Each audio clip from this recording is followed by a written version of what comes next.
this is the first debate in a series of 3 we're doing across Amplified. And in this one, we are going to battle it out to find out which sales channel is the best for you to get started on. Now, folks, maybe we should set the table and define exactly what a sales channel is for you folks that may need a little refresher. Well, folks, a marketplace, which is one of the style of sales channels that we will be covering, is like, imagine if you opened up a booth at a farmer's market or a shopping mall. Well, you would be competing with all the other businesses there for the foot traffic that is all coming through that the mall brings in. But if you are selling on a owned storefront, well, that is like opening up a store downtown on the corner, and then you have to shuttle in your own traffic yourself through various ways. So to do that, folks, well, we're going to be talking with a few experts that are representing specific sales channels. Now, folks, our goal here is not to crown a winner and say this channel's better than that channel. Our goal here is so that at the end of our debate here, you'll have a clearer picture of which one might be better for you based on your particular needs. So without further ado, ladies and gentlemen, in the Etsy corner, we have Cassiy Johnson. Now, Cassiy is an Etsy POD expert known for her practical step-by-step approach to scaling Etsy shops. Her course has helped sellers grow from 0 to 6 figures. Cassiy, how you doing today? I'm doing great, Martin. Thanks so much for having me. Now, the Etsy crowd, that's a very passionate crowd. Are you up to the task of representing Etsy? I am, just for you guys. All right. Well, in the Amazon corner, ladies and gentlemen, we have Ryan Hogue, a multi-7-figure POD entrepreneur who transitioned from a corporate job to building a $50K a month passive income business with frequent success across platforms like Amazon, Etsy, and eBay. But of course, you're representing the folks over on Amazon. Ryan, how you doing today? You up for the challenge? I'm excited to be here and rep Amazon, the best channel. All right, good. I like where your head's at. Last but certainly not least, representing all owned storefront merchants and the Shopify crowd, we've got Chris Heckman, a Shopify POD veteran with over $25 million in lifetime sales and experience in building acquisition-ready brands. Chris, are you excited? Ready to go, Martin. Let's do it. All right. You got to represent all owned storefront people. Are you up to the task? Yeah, absolutely. All right. Well, let's go ahead and get right into it, ladies and gentlemen. What we want to do is throw some stats at you to get this conversation started. Now, I'll leave these up on the screen so you folks can take those in. We've got Etsy with 8 million sellers in 2024, pulling in $12.6 billion in sales. Amazon, now prepare yourself for this stat, folks. 37.6 of the entire U.S. e-commerce market. Wow, that is a huge chunk. And that's generating $638 billion in total revenue from approximately 12 million sales a day in 2024. And of course, the Shopify folks, you guys are powered, Shopify is powering 4.8 million active stores with 200 and some odd million dollars billion, that's billion with a B, in total sales. And it's important to note that, folks, 34% of new Shopify stores launched in 2025 are dropshipping or POD based. So that is a huge chunk. So let's get right into our discussion. Now, my first question is for you, Cassiy. So I'm curious, is Etsy still the place to be in 2025, especially for beginners? Because newbies can they still carve out a niche and succeed even with so many sellers joining the platform all the time? That's a great question, Martin. So a lot of people are concerned that there's too many listings on Etsy. Everything's been done before, but there is absolutely room for everybody, and especially for you.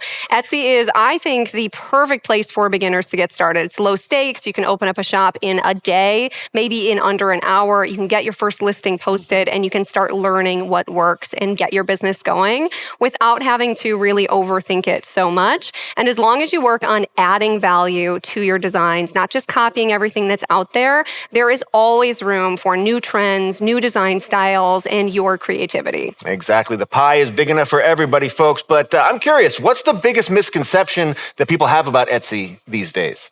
Yeah, getting started on Etsy, I'd say the biggest misconception that new sellers have is that they need to launch with a ton of products, that they can't get started until they have 20 listings, 50 listings, 100 listings. And so they sit and work on their business for a few months before even opening the doors. But you can actually just get started with one listing, since it is a marketplace that people type something in, they look through the search results. They're not always going to your Etsy store and seeing how many products that you have. So you can get started with just one listing literally today. All right. Well, speaking of beginners, what about what's a rookie mistake that people make right in the beginning when they get going on Etsy? Yeah, right when they get going on Etsy, one of the biggest mistakes that I see is people just making designs that they like. And while that's really fun and awesome, it's not necessarily going to always make you money. So you do need to make research-based decisions for what types of designs you're going to sell. You can add your own creativity into it, but if no one is searching that item and buying it on Etsy, then you're going to have a lot harder time actually getting sales on your items. All right. Well, the first punches have been thrown, folks. I'm going to throw it over to you, Ryan, and the Amazon crowd. So we just saw those numbers. Amazon is truly massive. But like for beginners, is there enough room to get started? And how long would it take to make any headway there and at least become visible, much less profitable? So of course, there's room on Amazon, as supported by the numbers you shared, right, for new sellers all day. My favorite thing about selling on Amazon is whether you run ads or not, there's potential to get in front of untold millions of people. I mean, in the US alone, I think there's over 100 million people that have Amazon Prime, just Amazon Prime. Right. And opening a seller account, easier than people think. I think it has a stigma that it might be the hardest of maybe the three on the screen, Etsy, Amazon, Shopify. But it only takes a few minutes to open the account now, and it integrates right with Printify. That process used to be a little bit harder than it is today. They simplified it. And life is good on Amazon, at least for me. And I think for everybody watching, if they're willing to take the leap. Right. And I just want to mention here, like Amazon, they're really good about giving their sellers like all the materials and help that they need from their side to get up and running. Because of course, they want you to be successful too. So that's one thing I really like about Amazon. They're very comprehensive when it comes to that. But when it comes to rookie mistakes, tell us one that people tend to make when they start on Amazon. Can I just mention that to open the seller account, and it's called Amazon Seller Central, that's where you go if you want to sell on Amazon, because we're all familiar with buying on Amazon. Opening the seller account takes a little bit longer, like in terms of just strictly time that it takes to open it. Like Cassiy said, you can open an Etsy account and get your first listing up potentially in an hour. Amazon, you're probably going to be waiting a few days, but once it's done, you've done it. You don't have to go through that process again. So I think most people, rookie mistake, they never start. Right. But totally worth it, right? Absolutely. Okay. All right. So Chris, this one's for you, all right? We traded some blows. Now I want to see how you come back on this, okay? Shopify, that offers serious brand control, especially when compared to other marketplaces. So, but the learning curve can be steep because, well, of course, you got to funnel that traffic yourself. So what does the initial ramp up look like for someone to, get started on Shopify if they're like totally new? Yeah, if you're a complete beginner on Shopify, it used to take so much longer than it does nowadays. Mm-hmm. And it certainly did for my first store because I went window shopping in the App Store and just loaded it up with all this stuff that I thought looked good.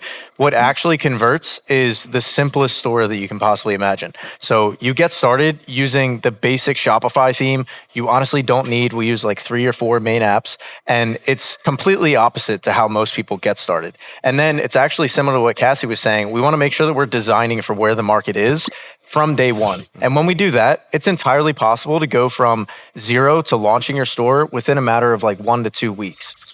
Okay, well, one of the misconceptions is that you have to hire help. Now, that's a complete myth, right? Yeah, you definitely can't. You definitely don't have to hire help. You can if you want. But I mean, I was a solo Shopify brand operator for years and years before I could, ever learn how to hire somebody.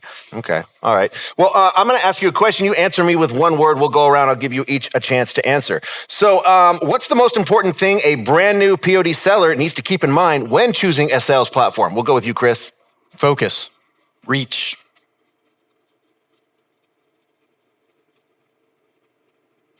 Clock's ticking. Consistency. We'll talk. Consistency. We'll say consistency. All right, good for you. All right, well, let's go ahead and keep this debate rolling because I don't know if I'm ready to. I'm kind of on the fence when it comes to marketplaces and own storefronts. So let's dive a little bit deeper into this, ladies and gentlemen. So Ryan, let's go with you. Okay, Amazon, enormous buyer base. We've already established that, but you don't own the customer relationship. So good or bad? Yeah, definitely not ideal. Bad. Bad. Okay. All right, you made me say it. All right, so I'm laughing, Chris. It's honest. Why It's is Chris honest. laughing? So, but what are the upsides and downsides to not owning that relationship? Yeah, so Amazon makes it clear that it's their data, that it's their customer. So they're basically allowing me to pay them $40 a month for the seller central account and get the reach associated with the Amazon.com platform, which, by the way, your listings also rank really well in Google. So it's kind of like a twofold way of getting in front of people. But I'm not really able to establish much of a brand identity. People have done it on Amazon before, but it's rare. And I don't have the ability to really communicate with my customers outside of their buyer-seller messaging system, which has tons of rules and it's restrictive as you would imagine. Okay, well, Etsy has similar rules. They have, they restrict the customer, the control you have over the customer data and things like that. So what I'm curious about, Cassiy, is how a merchant can realistically build a long-term brand, but not just that, but also get those repeat buyers over and over again. Yeah, that's a really good question. So with Etsy, you're right. There's not as much of like building an email list and marketing to the same customers over and over.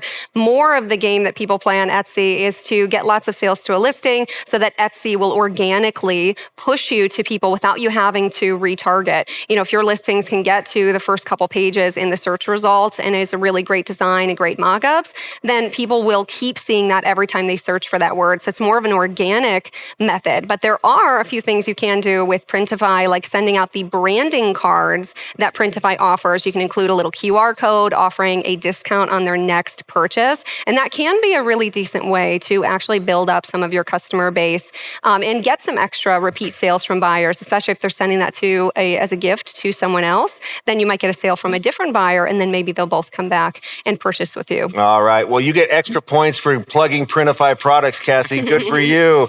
All right, Chris, let's go over to you because, the flip side of that coin is owning 100% of that customer data, which Shopify allows you to do. So, but what's the real value to that? Is it just more trouble than it's worth? Like, how can you leverage that to your advantage? Yeah, by far the easiest way that we're able to leverage all of the data, which we get from the moment somebody sees our ad, all the way through to the time that they buy 3, 4, 5 times from us, we're able to own every touch point. And like these guys have said, it's because we are the ones who get to or have to drive the traffic ourselves. So pros and cons to it. But to answer your question directly, it's when we get somebody's contact info, we're then communicating about our brand, what we stand for, and teaching them about all the other awesome products we have from Printify. And because of that, we're able to turn one purchase that would have just been the end of the story into an ongoing conversation that can evolve over months and years to come. Okay, well, let's take two seller types, and I want to poll our guests here. So we have the side hustler and someone who looking to do this full time, replace their 9-to-5, and just like go all out. Let's talk about your specific sales channel and how it relates to that type of customer. Is it for them? Is it against them? Is there parts of Amazon, Shopify, and Etsy that works both ways? Let's start with you, Cassiy.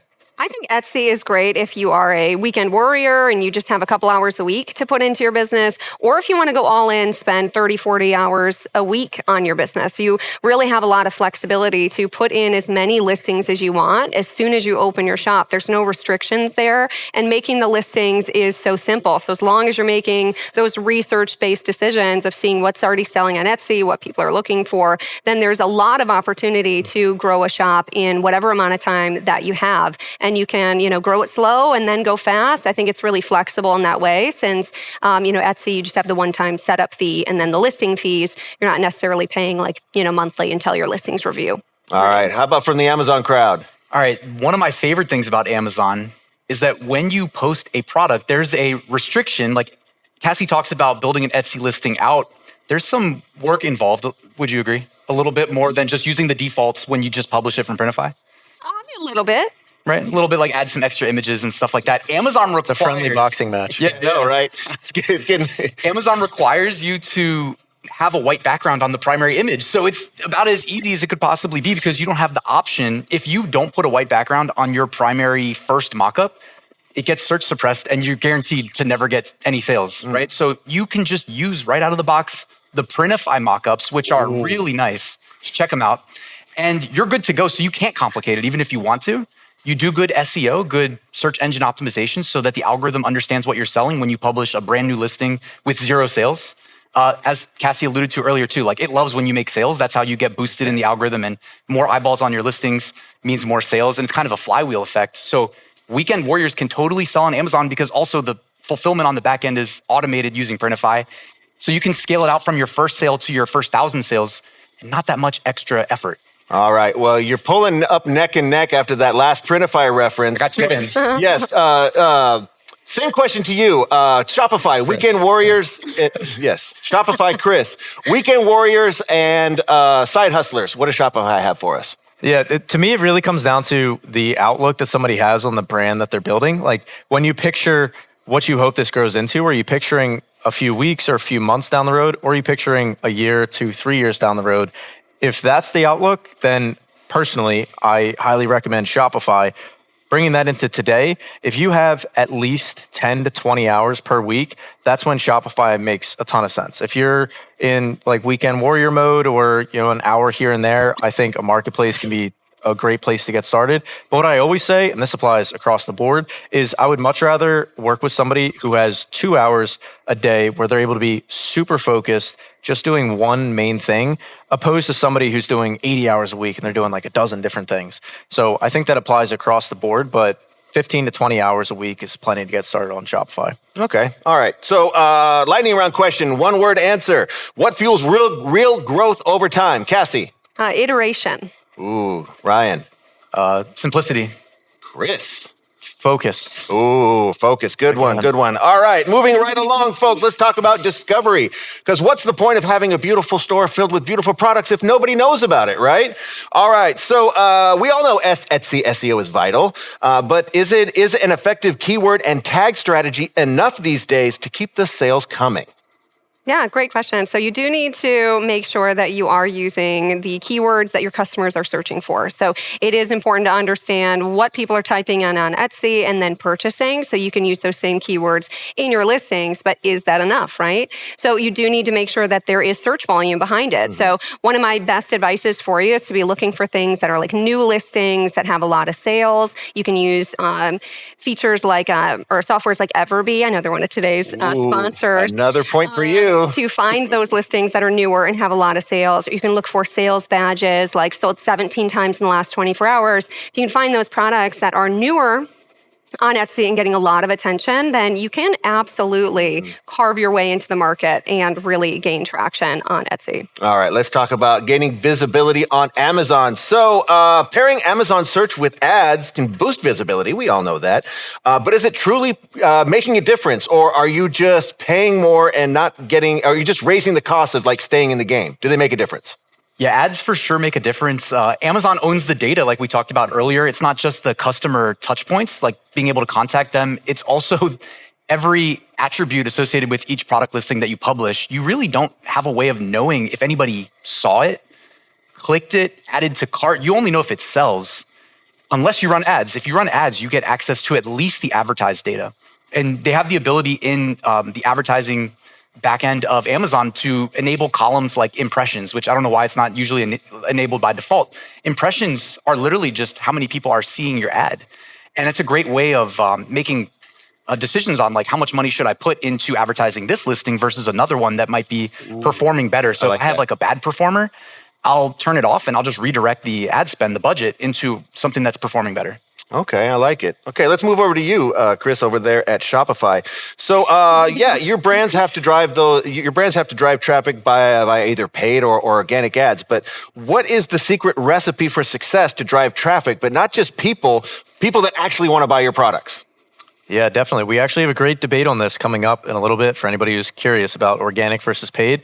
But my personal take, plot twist is paid ads. So the way that we do it is way simpler than whatever used to be possible, because now we just load up a Shopify store with the best possible products we can create. And then we use a catalog ad, which automatically tests. And talking about the reach on these platforms is impressive, no doubt. But thanks to the power of paid ads, the total possible reach is literally the entire world. And so the way that we do that is we make the best possible products, then we look at the cost per click, which we'll talk a lot more about in a later session. All right. Well, we're looking forward to that, folks. Lightning round question, one-word answer, folks. Give me a number for someone launching their first ad campaign, given your sales channel you are representing. What would be the recommended ad budget on a monthly basis? Chris? $200 to $400 a month. You can do like $2 per product listing. Oh, it's supposed to be one word? No. Well, Okay, sorry. I wanted to make sure I didn't do it wrong. what does that translate to monthly? Yeah, I mean, it depends. Okay, $50 a month. There you let's go. just say. Cassie? I'd say like $25 a day, whatever that is. Per Okay, month, wonderful. You know? $25 a day. Lovely. So not that dollar intensive, but if you get those results, totally worth it. Yeah. Okay. All right. Well, let's talk economics since we're talking about money, because, these sales channels, they want to make money too. So each one has their own idea when it comes to fees. So considering Etsy, everything Etsy charges for their fees, their listings, their listing fee and all that, do its advantages outweigh the disadvantages? Like, is it worth it to sell on Etsy considering the other options out there? Oh, absolutely. I think Etsy, again, for beginners, you're going to have the easiest time doing a little bit of research, getting a listing up there, and being able to start getting sales, get results, learn what works, and be able to do more of it. The amount of traffic that they drive to the platform is amazing. If you don't want to run any paid ads, you don't have to. It might take a teeny bit longer to learn what works well for you, because ads are great and speed up that process. They're the gasoline that you pour on the fire that's already burning. If it wasn't going to sell before, it's not going to now. But Etsy is a great place for beginners. And again, there is so much room for everybody. Okay. So Amazon, big reach. Okay. But they take their chunk. Is it worth it? I have to represent Amazon and say, yes, 100% worth it, but they stick it to you. They do charge the highest fees on a sale relative to Etsy and Shopify. And you pay $40 a month for the seller account. But after that, you don't have to advertise to be successful, in my opinion. And I think of it as set a goal. If you pay $40 a month to have that seller account, let's say you make $4 profit per sale. Your first goal is to make 10 sales a month and pay for the Amazon seller account. So it's just a little bit of goal setting. Okay. Economics, Shopify, break it down for us. Worth it, not worth it? 100% worth it. I mean, the only fee that you have is the industry standard processing fee. Aside from that, there's no, per order, per unit, none of that. So it's 2.9% plus 30 cents per transaction. That's it. All right. And folks, right after our debate, we're going to be giving you a big announcement when it comes to the Printify pop-up shop. Now, that is a sales channel as well. Now, I'm just curious. I want to poll you guys. So Printify pop-up shop with all the new features that we're just about to announce. Okay. When we're talking about fees, I mean, basically no fees. You don't even need a payment method on file to become a pop-up shop merchant. Is that a real threat to your respective sales channels? Yes or no? I'd say no. You're not driving the traffic for me. I love the organic reach. Okay. I use pop-up shop. I have a couple. All right. And I don't think it's threatening Amazon anytime soon, but I'm a fan. Okay. Well, that is yet to be seen. How about you, Chris? I'm a big fan of anything that makes it easier for the average person to get started. All right. Well, stay tuned for some really cool pop-up shop announcements, but not before. I want to ask you another quick question here, folks. Since we were talking about margins and things like that, I'm just curious. I want to go around one more time. Where do you set your margins for maximum profitability and to stay so that you're not pricing it too high and you're not pricing it too low so that you're leaving money on the table given your respective sales channels? Chris, how about you? We price ours at about $30 and we aim to be in the 15 to 20% net profit margin range and just do high volume in that sweet spot. He's talking about shirts, by the way. Yeah. Nice. Yeah. How about you, Ryan? Yeah, so on Shopify, they have a monopoly on someone's attention, so they don't have to be as competitive with pricing. If I'm on Amazon, I have to kind of look at each niche that I'm selling in, if it's a t-shirt, for instance, and see what other people are charging, and I want to be competitive with them to start, as long as I can have some profit in there. So do you have a set margin that you stick to? I do. I mean, honestly, usually I just add 10, if I don't have competition, if I'm in a low competition niche, I honestly just add $10 to the fulfillment charge for whatever product I'm selling through the Printify catalog. And then Amazon's taking, maybe 17% on average from that sale too. So don't forget to factor that in, guys. Like you can't just charge at cost. You'll end up potentially taking a loss. So yeah, you want to mark it up on Amazon. How about you? Do you have a standard margin you charge for your products on Etsy? It does depend a little bit on the product. Printify has hundreds of products, so it's not another point for you. the exact same across all of them. But for the types of products that I sell, like shirts and sweatshirts and drinkware, that types of stuff, I'd say anywhere from 20 to 30% profit is the margin that I want to aim for. That way, if you run ads, you purchase software, you still got plenty of room to make, 15, 20% profit at the end of the day. Okay, well, you heard it from the experts, folks. You got to find that sweet spot when it comes to pricing. But let's go ahead and move on because at some point, maybe you want to consider diversifying across other sales channels. And I want to get your opinion on that, whether or not you feel it's worth it to just go all in on a single sales channel, or perhaps maybe once you reach a certain point, diversify and then take your skills that you've learned on your respective either marketplace or own storefront and then transfer that to another sales channel. I want to get your thoughts, Chris. Yeah, we were talking about it earlier that it's so funny how every time an Etsy or Amazon seller comes over to Shopify, they end up being, and like coming over isn't expanding.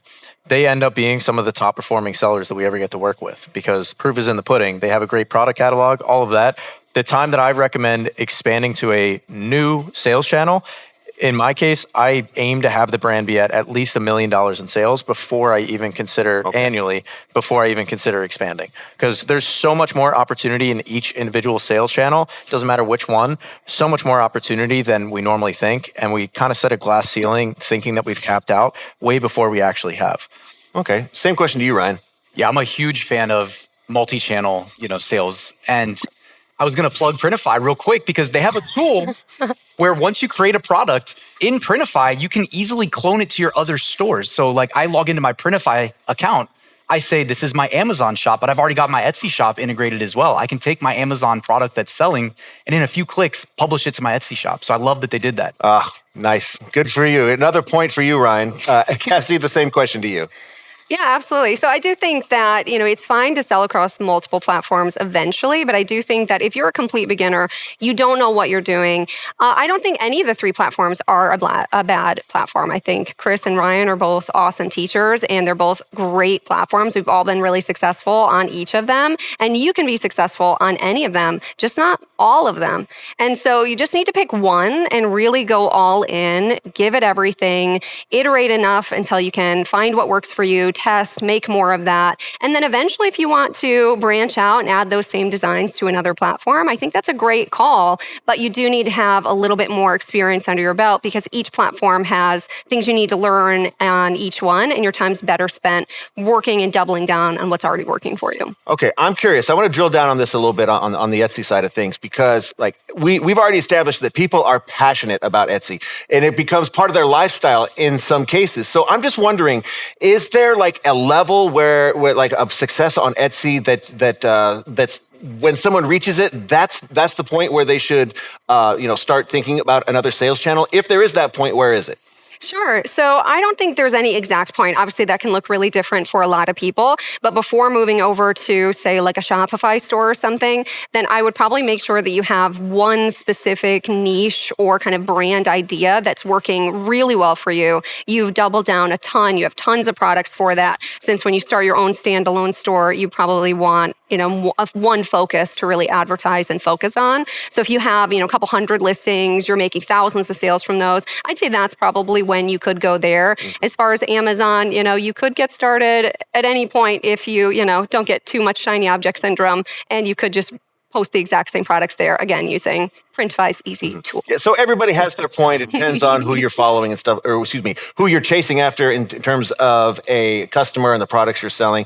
But, you'll feel that inside when it's time. And I just want to share a quick note because I've had a lot of success working with Etsy merchants transferring their skills over to TikTok Shop. Now, that was one of the sales channels that we did not cover today, but I just wanted to drop this nugget in here because a lot of the skills that you build up on a marketplace transfer really easily easily over to other marketplaces, especially when we're talking about Etsy to TikTok shop. If you have sort of already a penchant for creating social media posts and things like that already. So I just wanted to drop that in there. But we're about to wrap this session up. I want to thank all of you. You guys did a great job representing your respective sales channels. Of course, we're not going to crown a winner. I'm going to leave that up to you folks. But in terms of key takeaways, well, marketplaces like Etsy and Amazon, well, they just let you get started faster. Okay, when it comes right down to it, and that built-in traffic can be really helpful to you, especially in the beginning stages, if you haven't built up those marketing muscles yet.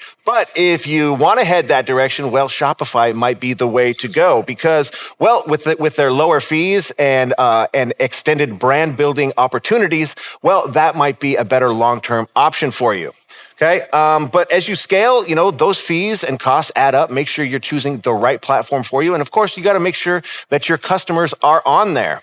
Make sure that when you're selling on a particular marketplace and you're looking to expand into other areas to build that print-on-demand empire, make sure those skills transfer over, okay?